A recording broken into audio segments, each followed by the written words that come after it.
박정훈 전 해병대 수사단장의 항명 사건을 둘러싼 논란이 계속되고 있는 가운데 당시 수사단장의 이첩 보고에 장관과 해병대 사령관의 결재가 담긴 문건이 공개됐습니다.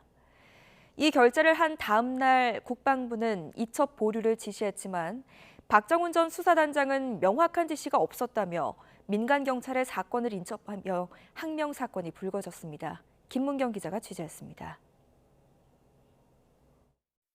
항명 혐의를 받고 있는 박정훈 전 해병대 수사단장 측이 공개한 3건의 문건입니다. 먼저 지난달 28일 해병대 사령관에게 보고된 문건을 보면 1사단장을 포함한 관계자 8명을 업무상 과실치사 혐의로 관할 경찰에 이첩하겠다고 돼 있습니다.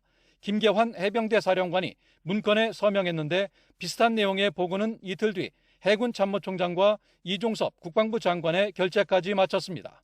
하지만 다음 날 민간 경찰로의 이첩을 보류하고 법리 검토를 하라는 추가 지시를 내렸습니다. 알 수 없는 이유로 국방부 법무관리관으로부터 수차례 수사 외압과 부당한 지시를 받았고 저는 단호히 거절하였습니다. 박정훈 전 수사단장은 명확한 지시가 없었다며 지난 2일 민간 경찰로 자료를 이첩했고 이후 항명 혐의로 군 검찰의 수사를 받고 있습니다. 변호인이 이번에 공개한 문건에 대해 국방부도 결재 사실을 인정해 왔습니다. 다만 이 결재 이후 추가 지시를 내렸는데 따르지 않았다는 게 국방부의 설명입니다. 향후 경찰 수사에 영향을 미칠 수 있는 우려를 없애기 위해서 추가적인 법적 검토가 필요하다, 이런 말씀을 제가 수차례 드렸던 것 같습니다. 이런 가운데 국방부는 박 전 수사단장이 신청한 군검찰 수사심의위원회 소집을 수용했습니다.